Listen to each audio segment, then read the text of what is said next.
আসসালামু আলাইকুম। কেমন আছো সবাই? আজকে আমরা চলে এসেছি আমাদের অ্যাকাউন্টিং ফার্স্ট পেপারের চ্যাপ্টার 2 এর পার্ট 5 ভিডিও, যেখানে আমরা আজকে দেখব বাকি যাবতীয় লেনদেনের উদাহরণগুলো এবং তাদের চাবেদা। আমরা পূর্ববর্তী ক্লাসে সম্পদ, মূলধন, খরচ, উত্তোলন ইত্যাদি সম্পর্কে আমরা কি দেখছিলাম, লেনদেনের উদাহরণ প্লাস জাবেদাও দেখছিলাম। আজকে দেখব বাকি পার্টগুলো। চলো ক্লাসটি শুরু করা যাক। আচ্ছা, তাহলে আমরা আজকে দেখব বিনিয়োগ সংক্রান্ত লেনদেনের উদাহরণ। চলো একটা উদাহরণ দিই। প্রথমে আমরা বলতেছি কি বোনাস সঞ্চয়পত্র ক্রয়। আচ্ছা, সঞ্চয়পত্র হচ্ছে আমাদের আসলে এক প্রকার বিনিয়োগ, আমরা যেটাতে ইনভেস্ট করে থাকি এবং ওই অনুযায়ী একটা সময় পরে, নির্দিষ্ট সময় পরে আমরা কি পাই, রিটার্ন পাই, বা সেটা কিস্তির মধ্যে হইতে পারে বা ইয়ারলি বা বার্ষিক বা অর্ধবার্ষিক হইতে পারে। তো বলতেছে যদি সঞ্চয়পত্র ক্রয় করি আমরা, তাহলে আমাদের কি হবে, বিনিয়োগ বাড়বে। বিনিয়োগ বাড়লে আমরা কি লিখতে পারি, এরকম উদাহরণ দেওয়া থাকলে সুন্দর করে লিখে দিব কি সঞ্চয়পত্র হিসাব।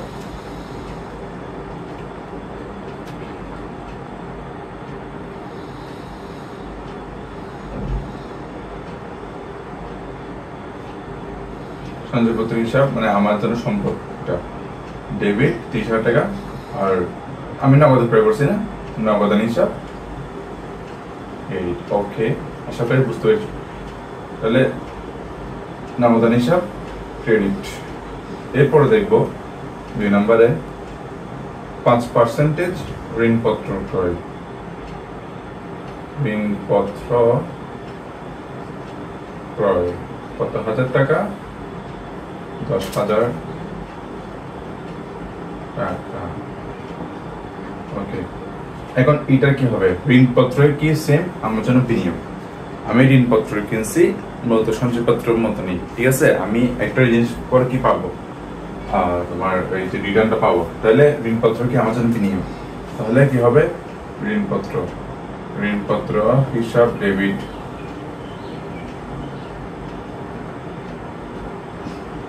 আমি নগদ ক্রয় করছি না, নগদান হিসাব ক্রেডিট। এগুলো হচ্ছে কি দীর্ঘমেয়াদীর বিনিয়োগ, দীর্ঘমেয়াদী বিনিয়োগ। ওকে, আশা করি এই দুইটা বুঝতে পেরেছো। আচ্ছা, 3 নম্বর একটু ব্যতিক্রম, এক্সেপশনাল। 3 নম্বরে বলতেছে কি প্রতিটি 100 টাকা মূল্যের 100টি শেয়ার ক্রয় করছে, 100 টাকা মূল্যের 100টা শেয়ার। এখন এর ক্ষেত্রে কি হবে, আমরা কি লিখতে পারি, যদি 100 টাকার মূল্যে 100টা শেয়ার ক্রয় করি, তাহলে একটা শেয়ার দাম পড়ছে কত, 100 টাকা করে। তাহলে এরকম 100 টাকা কত হবে, 10,000 টাকা না। তাহলে আমরা লিখতে পারি সাধারণ শেয়ার সমান, যেহেতু এটা আমাদের বিনিয়োগ, আমি বিনিয়োগ করছি, সাধারণ শেয়ার হিসাব, সাধারণ শেয়ার হিসাব ডেবিট। কত টাকা, 10,000 টাকা, তোমরা লিখে দিবা। এরপর আমি এটা নগদে ক্রয় করছি না, নগদান হিসাব। শেয়ার আমরা ব্যাংকের মাধ্যমে ক্রয় করা যায়, যদি ব্যাংক উল্লেখ থাকে তাহলে আমরা ব্যাংক দেখবো, যদি না থাকে তাহলে আমরা নগদান হিসাব লিখবো। আশা করি বুঝতে পেরেছো। এরপর দেখবো 4 নম্বর, বলতেছে 30,000 টাকার শেয়ার 40,000 টাকায় বিক্রি করা হলো। 30,000 টাকা দিয়ে শেয়ার ক্রয় করছিলাম, সেটা 40,000 টাকা দিয়ে আমি বিক্রি করতেছি। তাহলে আমার লাভ কত, 10,000 টাকা। তাহলে আমরা লিখতে পারি কিভাবে, এটা আমি বিক্রি করতেছি না, আমি নগদ টাকা পাচ্ছি, নগদান হিসাব ডেবিট। কত, 40,000 টাকা পাচ্ছি আমি। আর শেয়ার ছিল কত আমার, সাধারণ শেয়ার, এটা ক্রেডিট হয়ে গেছে। এখন 30,000 টাকা, আর আমি লাভ পাইছি না। লাভ যদি হয় তাহলে হয় ক্রেডিট না, মানে আয় হইলে ক্রেডিট না। তাহলে আমরা লিখতে পারি শেয়ার হতে আয়, শেয়ার হতে লাভ বা আয় কত, ক্রেডিট। তাহলে ডেবিট ক্রেডিট মিলছে না, ব্যালেন্স হচ্ছে না, 40-40। ওকে, যদি এটা বলা থাকে যে দাগ কাটা চেকের মাধ্যমে শেয়ারের লভ্যাংশ আদায় করা হলো 2,000 টাকা। দাগ কাটা চেক মানে কি, মূলত একটা চেক, ঠিক আছে। তাহলে চেক লভ্যাংশ আদায় করছে মানে মানে কি, চেকের মাধ্যমে আমার ব্যাংকের মধ্যে টাকা পারছে না। তাহলে কি হবে, ব্যাংক হিসাব ডেবিট 2,000 টাকা। আর শেয়ারের লভ্যাংশ আদায় করছে, তাহলে শেয়ার হতে লভ্যাংশ, কি লিখতে পারি আমরা, যেটা আমার লাভ হয়েছে আর কি, আয় হয়েছে যেটা, সেটা লিখতে পারি শেয়ার হতে লভ্যাংশ, শেয়ার হতে লভ্যাংশ, ক্রেডিট। এরপরে দেখবো আমাদের মোস্ট ইম্পর্টেন্ট একটা টপিক, সেটা হচ্ছে কি বাট্টা সংক্রান্ত, মানে ডিসকাউন্ট সংক্রান্ত লেনদেন। আচ্ছা, এটা বলতেছে কি শুভর নিকট 2000 টাকা পাওনার পূর্ণ নিষ্পত্তিতে 1950 টাকা, মানে 1950 টাকা পাওয়া গেল। তাহলে আমি ওর থেকে পাইতাম কত, পাওনা মানে কি, আমি ওর থেকে পাবো কত টাকা পাইতাম, 2000 টাকা। এখন আমি পাইছি কত আসলে 1950 টাকা, আর 50 টাকা আমি কি ডিসকাউন্ট দিছি। কেন ডিসকাউন্টটা দিছি, যেহেতু ও আমার টাকাটা ফেরত দিচ্ছে না টাইমলি, তাহলে আমি একটা সিদ্ধান্ত নিয়েছি যে ওকে আমি 50 টাকা ডিসকাউন্ট দিই, হয়তো বা আমাকে টাকা দিয়ে দিবে। বাট এটাই হইলো, 50 টাকা ডিসকাউন্ট দিয়েছি, সে খুব তাড়াতাড়ি আমাকে টাকাটা পে করে দিছে। তো ওই কারণে মানে আমি যদি 5 টাকা আদায় করতে চাই, তাহলে আমি যদি ডিসকাউন্ট দিতে কি, সেটা হচ্ছে কি এই বাট্টা সংক্রান্ত, যেটাকে বলে নগদ বাট্টা। কি বাট্টা, নগদ বাট্টা। মানে যখন দেনাদার বা পাওনাদার তাদের টাকা আদায় করার জন্য বা দেওয়ার জন্য যখন বাট্টা সাহায্য নিয়ে থাকে বা বাট্টা আরোপ করা থাকে, তখন তাকে সেটাকে বলে নগদ বাট্টা। আর আরেকটা আছে না কারবারি বাট্টা। কারবারি বাট্টা হয় যখন তুমি ক্রয় বা বিক্রয়ের ক্ষেত্রে যখন ব্যবসায়ী তোমাকে কি দিবে, বা তুমি ব্যবসায়ী তুমি কাস্টমারকে ডিসকাউন্ট দিচ্ছ ক্রয়ের বদলে, তখন সেটা হবে কি কারবারি বাট্টা। এখন এটার জাবেদা দেখবো। এটার জাবেদা হবে মূলত, আমি প্রথমে টাকা পাইছি না, পাওয়া গেল, আমি নগদে টাকা পাইছি, নগদান হিসাব ডেবিট। কত, আমি নগদে পাইছি কত, 1950। আচ্ছা, এখন খেয়াল করো, আমি ওকে বাট্টা দিছি না, বাট্টা আমার জন্য, আমি যদি বাট্টা দিয়ে থাকি এবং ডিসকাউন্ট দিয়ে থাকি, আমার জন্য কি লাভ নাকি ক্ষতি? ক্ষতি। তাহলে লিখতে পারি আমরা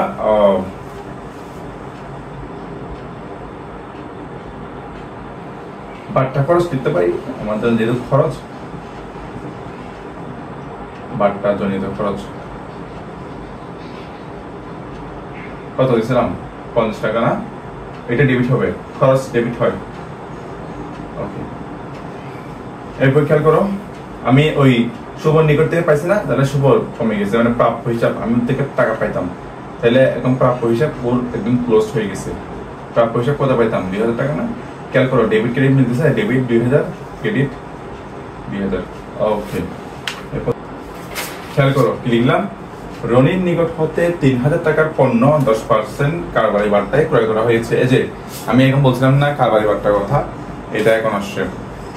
তাহলে আমি রনির নিকট থেকে পণ্য ক্রয় করছি কত, আচ্ছা এটা কি নগদে করছি নাকি বাকিতে করছি? অবশ্যই বাকিতে, কারণ নগদের টাকা এখানে উল্লেখ নাই। আর যেহেতু এখানে ওই যে যার থেকে কিনছি রনি, ওর নাম দেওয়া আছে, তখন আমাদের কি বুঝতে হবে, এটা আমাদের প্রতি হিসাব বা পাওনাদার হিসাব যদি ক্রয় করি। এখন তাহলে খেয়াল করো, আমি যেহেতু ক্রয় করছিলাম, আমার জন্য বিএল সিম্পলি হবে কি ক্রয় হিসাব ডেবিট। আমি কত টাকা ক্রয় করছিলাম, 3000 টাকা। আচ্ছা, এখন খেয়াল করো, ডিরেক্ট আমি এখন ক্রেডিট চলে যাবো, যেহেতু আমার ডেবিট এখানে আর নেই, ডেবিট। এরপর যাব আমার বাট্টা পাইছি না, বাট্টা জনিত লাভ, আমি বাট্টা পাইছি, তাহলে আমার জন্য লাভ, লাভ হলে কি হয়, ক্রেডিট হয়। কত পাইছি আমি, 3000, 10% কত হয়, 300 না, 300। তাহলে আমি আর ও আমার থেকে পাবে কত, তাহলে আমার প্রতি হিসাব কত, ও আমার থেকে পাবে 2700, ঠিক না? 3000 থেকে 300 বাদ দাও, 2700। ক্রেডিট মিলতেছে, অফকোর্স মিলতেছে, মিলছে না, 3000 মিলছে না। আচ্ছা আচ্ছা, যদি বলে করিম 300 টাকা বাট্টা প্রদান করেছে, আমাকে প্রদান করেছে, তাহলে যদি আমাকে প্রদান করে থাকে, তাহলে আমার জন্য কি লাভ? আচ্ছা, ভালো কথা, তাহলে লাভ হলে ক্রেডিট হবে, তাহলে ক্রেডিট কত দিয়েছে আমাকে, আমার ক্রেডিট কত হবে, 300 টাকা। তো ডেবিট কি হবে, ডেবিট প্রতি হিসাব, ও আমাকে টাকা দিছে না, প্রদান করছে না বাট্টা, তাহলে ও প্রতি হিসাব কমে গেছে, প্রতি হিসাব কমে গেলে বা দায় কমে গেলে কত হয়, কি হয়, ডেবিট 300। আর আমি লাভ পাইছি না, বাট্টা হতে লাভ, বাট্টা হতে লাভ বা আয়, যেটাই লেখো ক্রেডিট। এরপর আমি একটু বোর্ডে না লিখে মুখে বলি,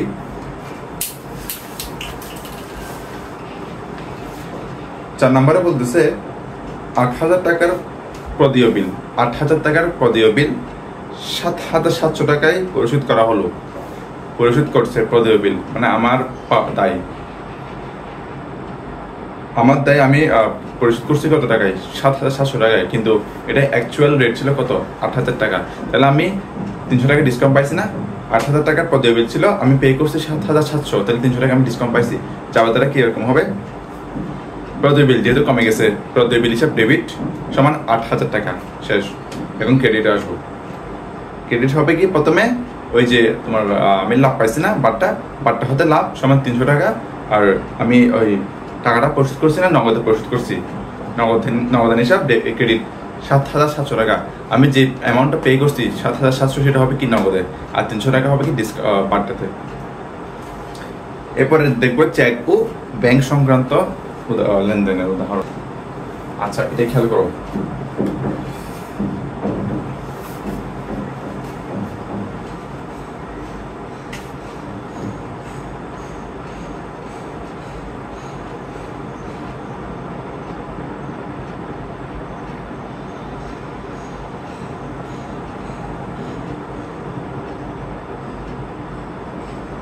বলতেছে কি ব্যাংকের চলতি হিসাব খোলা হলো 55,000 টাকা।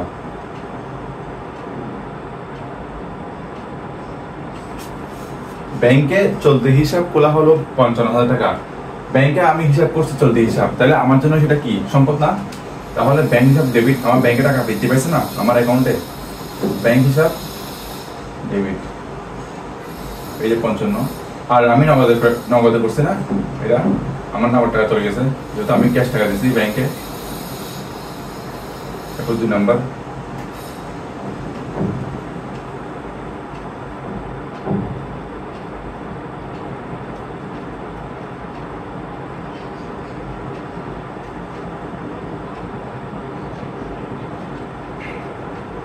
বলতেছে ব্যাংক কর্তৃক প্রাপ্য বিলের টাকা আদায় 6,000 টাকা। ব্যাংক আমার কর্তৃক, মানে ব্যাংক আমার হয়ে প্রাপ্য বিলের টাকা আদায় করছে, প্রাপ্য বিলের। তাহলে আমার ব্যাংক অ্যাকাউন্টে টাকা দিতে পাইছে না, ব্যাংক হিসাব ডেবিট, কত? 6,000 টাকা। এরপরে প্রাপ্য বিল আমার জন্য কি সম্পদ না? সম্পদ কমে গেছে, মানে আমার সম্পদ কমে গেছে, তাহলে প্রাপ্য বিল হিসাব ক্রেডিট 6,000 টাকা। ঠিক আছে, এখন দেখবো 3 নম্বরটা।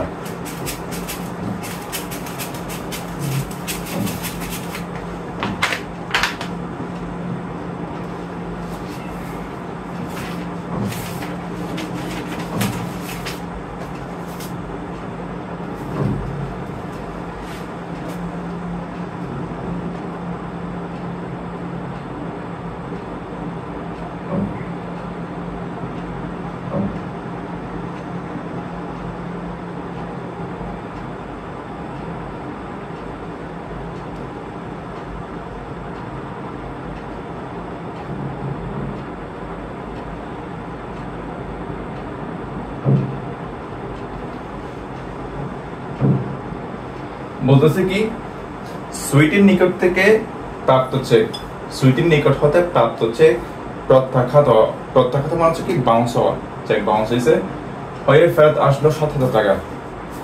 আচ্ছা খেয়াল করো এটা কি বলতেছে, সুইটির নিকট হতে প্রাপ্ত চেক প্রত্যাখ্যাত হয়ে ফেরত আসলো 7,000 টাকা।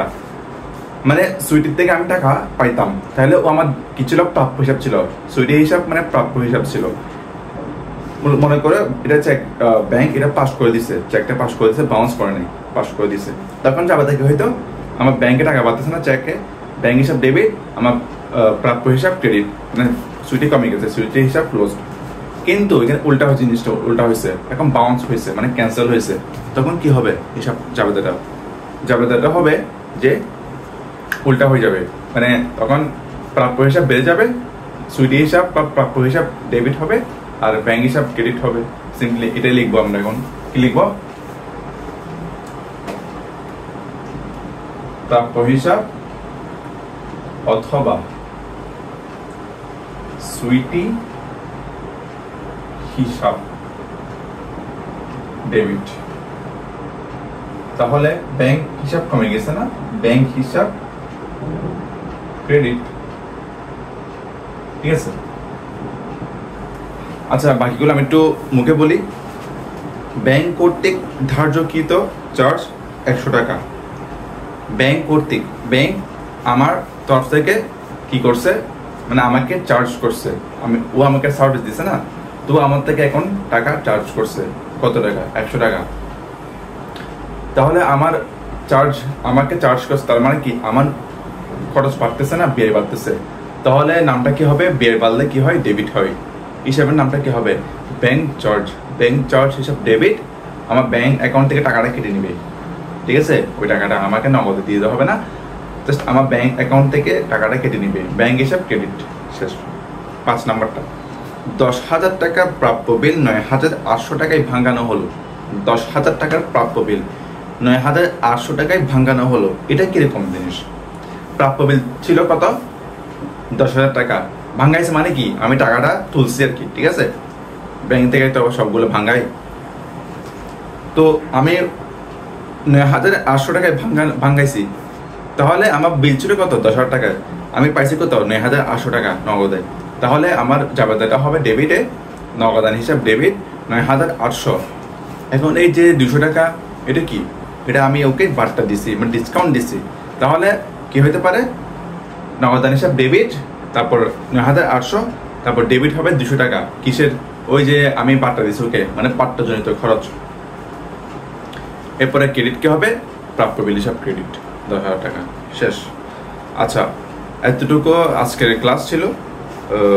আশা করি জাবেদাগুলো বুঝতে পেরেছো। যদি প্রবলেম থাকে আমাকে কমেন্ট সেকশনে জানাবা যে কোন জায়গায় প্রবলেম। ভিডিও ক্লিপটা লিখলেই হবে। একটা পয়েন্ট থাকে না, কত সেকেন্ডে বা কত মিনিটে ক্লিপটা বুঝো নাই, ওইটা কমেন্ট করে দিবা। তো পরবর্তী ক্লাসে আমরা দেখবো আরো কিছু নতুন নতুন ম্যাথ। ততক্ষণ ভালো থেকো, সুস্থ থেকো। আসসালামু আলাইকুম।